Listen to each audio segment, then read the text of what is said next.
وَلِلَّهِ عَلَى النَّاسِ حِجُّ الْبَيْتِ مَنِ اسْتَطَاعَ إِلَيْهِ سَبِيلًا، اور اللہ کا حق ہے اپنے بندوں پر کہ وہ حج کرے اس کے اس گھر کا جو کوئی بھی استطاعت رکھتا ہو سفر کی۔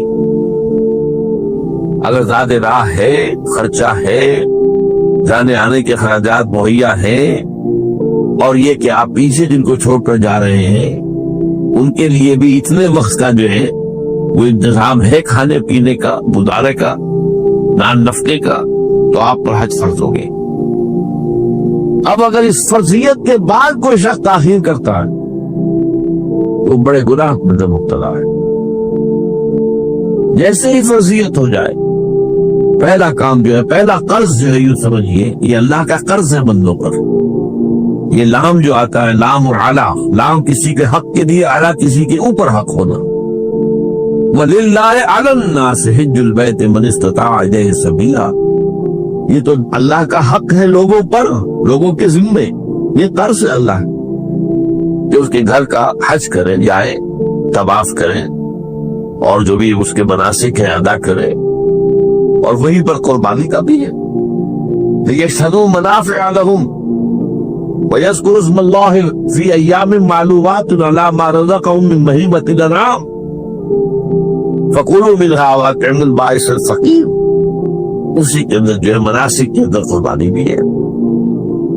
افریقہ میں آپ کو معلوم ہے، شمالی افریقہ میں زیادہ تر لوگ جو ہے جیسے کہ ہندوستان پاکستان میں ویسے ہیں، لیکن آپ جنوب میں چلتے جائیے تو رنگ گہرا ہوتا چلا جائے گا، انتہائی سیاہ بھی ہے، سب آ رہے، شکلیں جدا ہیں، زبانیں جدا ہیں، لیکن سب کے سب جو ہے ایک ہی نغمہ ان کی زبان پر ہے ایک ہی نغمہ، کہیں واضح کہیں مبہم، وہ ایک ہی مذہب، لبیک اللہم لبیک، لبیک لا شریک لک لبیک، ان الحمد والنعمت لک والملک لا شریک لک۔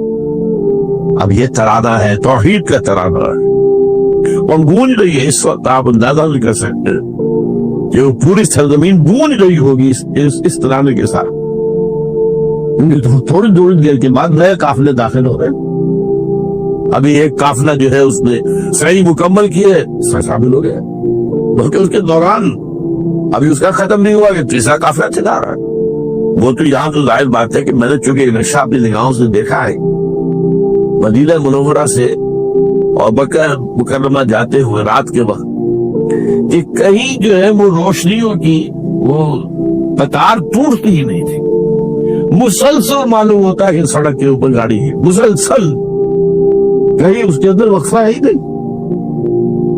اتنے بڑے پیمانے پر، اتنے بڑے پیمانے پر، اتنے بڑے پیمانے پر لوگ جمع ہو رہے، زبانیں جدا ہیں، ایک دوسرے کی زبان نہیں سمجھتے، لیکن ایک زبان اور بھی ہوتی ہے جو بغیر بولے سمجھ میں آتی ہے، اس سے معلوم ہوتا ہے سب کے لیے محبت ہے، ہمارے بھائی ہیں، تمام مسلمان ہیں۔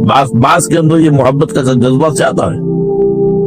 ترکوں میں انڈو پاکستان کے لوگوں کے لیے بہت محبت ہے، اب وہ بات جو نہیں کر سکتے، سمجھا نہیں سکتے، لیکن ان کی آنکھوں سے، ان کے انداز سے وہ محبت طبقے پڑتا، وہ عالمگیریت جو ہے اسلام کی، ہمگیریت، عالمگیریت، آفاقیت، اس کا جو مذہب نظر آتا ہے وہاں کا۔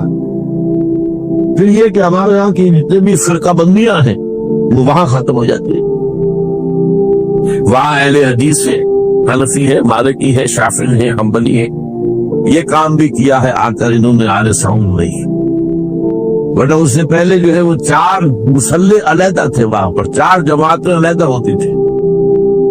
یہ حنفی مصلح ہے، یہاں پہ حنفی امام ہے وہ پڑھائے گا، یہ شافعی مصلح ہے، شافعی امام ہے وہ نماز پڑھائے گا، تو یہ جو ایک تفریق تھی وہاں بھی موجود تھی، انہوں نے ختم کیا، ایک امام کے پیچھے جماعت ہوگی، اسی میں حنفی بھی ہے، مالکی بھی ہے، شافعی بھی، کچھ ہے لوگ جو زیادہ، جن کے اندر کچھ زہر زیادہ گھل گیا ہے فرقہ واریت کا، وہ پھر نہیں نماز پڑھتے، وہاں پر محروم رہتے، اس کی فضیلتوں کو چھوڑ کر جا کر کہیں اپنے جو ہے گھروں پر جہاں ٹھہرے ہوئے وہاں جا کے نماز پڑھ لیتے ہیں کہ یہ جو وہاں بھی ان کے پیچھے ہماری نماز نہیں کی، لیکن نہیں، عام طور پر ایسا نہیں ہے، عام طور پر سب لوگ نماز پڑھ، اور ایک سب سے بڑا مشاہدہ جو ہوتا ہے جو مجھے سب سے پہلے ہوا تھا پہلے حج میں، یہ 1962 کی بات ہے، تو میں نے محسوس کیا یہ نماز کے اندر اختلافات جو ہے اسلام مسلمانوں میں صرف اتنے ہیں کہ جس سے جماعت نہیں ٹوٹتی۔ اختلافات ہے، رفع یدین ہے یا نہیں ہے، آمین بالجہر ہے یا نہیں ہے، اختلافات تو ہے، لیکن جماعت نہیں ٹوٹتی۔ وہ جو ڈرل ہے، ڈرل جیسے کہ ڈرل ہوتی ہے، آرمی پریڈ ہو رہی ہے، وہ ڈرل ختم نہیں ہوتی۔ ایسا نہیں ہے، میں نے جب سوچا اگر کسی مسلک کے نزدیک رکوع بھی 2 ہوتے جیسے سجدے 2 ہیں، تو وہ لوگ تو ایک رکوع کے بعد دوسرا رکوع کرتے اور باقی لوگ سجدے میں چلے گئے ہوتے، جماعت ٹوٹ جاتی۔ یا اگر کسی کے نزدیک ہر رکعت کے اندر جیسے رکوع ایک ہے سجدہ بھی ایک ہی ہوتا، تو کوئی لوگ تو ایک سجدہ کر کے کھڑے ہو جاتے ہیں اور دوسرے لوگ یہ دوسرا سجدہ کر رہے ہوتے ہیں، جماعت ٹوٹ جاتی۔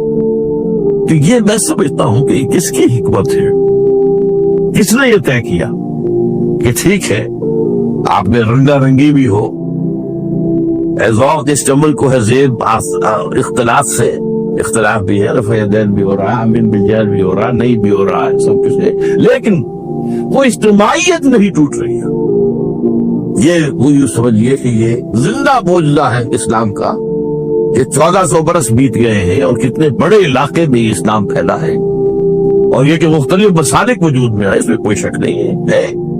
حنفیہ کے علاقے کے اندر آپ کو ملے گی صرف شافعی، ہندوستان کا بھی مغربی ساحل کے صرف شافعی ملیں گے آپ کو۔ اس سے آگے آپ جائیے تو یہ عرب تاجروں کے ذریعے سے ایمان لائے ہیں، یہ لوگ سری لنکا کے لوگ ہیں، انڈونیشیا کے لوگ ہیں، ملیشیا کے لوگ، سب شافعی ہیں۔ ہندوستان میں چونکہ اوپر سے شمال سے آیا ہے اسلام، یہ ترکوں کے ذریعے سے آیا ہے، اور وہ کٹر حنفی تھے، یہاں حنفیت آئی۔ ترک جو ہے کٹر حنفی، یہ ترکی تو تھے جو آئے تھے۔ یہ کون تھا؟ محمود غزنوی کون تھا؟ سبکتگین کون تھا؟ علپتگین کون تھا؟ بختیار کاکی کون تھا؟ قطب الدین بختیار، یہ کون تھے؟ سب ترک۔ اور ترک میں کون؟ غلامان، خاندان غلامان یاد کیجیے۔ ایک 12 ان کے سلسلے سے جو اسلام انتظار کا آیا ہے وہ خالص حنفی وہ ہے نہیں، وہاں جا کر سب جمع ہو جاتے ایک وحدت کے اندر۔ تو یہ چند مشاہدات وہاں کے ہوتے ہیں جو ہماری ظاہری آنکھوں کو بھی نظر آ جاتے ہیں، جس کا کہ قلب کے اوپر بڑا گہرا اثر پڑتا۔ ان کی مغفرت فرما، ان کے درجات بلند کر، ان کی غلطیوں سے درگزر فرما، ان کے گناہوں کو بخش دے، ان کی غلطیوں سے چشم پوشی اختیار فرما پروردگار۔ اور یہ در حقیقت میں تجھ سے درخواست کیوں کر رہا ہوں کہ مجھ پر ان کے احسان کا بہت بڑا بوجھ ہے، ان کے احسانات کا بدلہ میں نہیں چکا سکتا۔ وَقُلْ رَبِّ ارْحَمْهُمَا كَمَا رَبَّيَانِي صَغِيرًا، اور کہا کرو اے رب ہمارے، اے رب میرے ان والدین کے اوپر، بوڑھے والدین پر رحم فرما۔ اور ظاہر بات ہے کہ یہ سلسلہ جو ہے یہ صرف زندگی کا نہیں ہے، ان کے انتقال کے بعد بھی رب ارحمہما کما ربیانی صغیرا، رب اغفر لی ولوالدی وارحمہما کما ربیانی صغیرا، یہ آپ کی نمازوں کے ساتھ دعاؤں میں مستقل دعا ہو جانی چاہیے کہ پروردگار مجھے بھی بخشش فرما دے، مجھے بھی بخش دیجو، اور پھر میرے والدین کو بھی بخش دیجو، اور ان پر رحمت نازل کیجو جیسے کہ اس نے مجھے پالا پوسا تھا جبکہ میں چھوٹا سا تھا۔ وَقُلْ رَبِّ ارْحَمْهُمَا كَمَا رَبَّيَانِي صَغِيرًا۔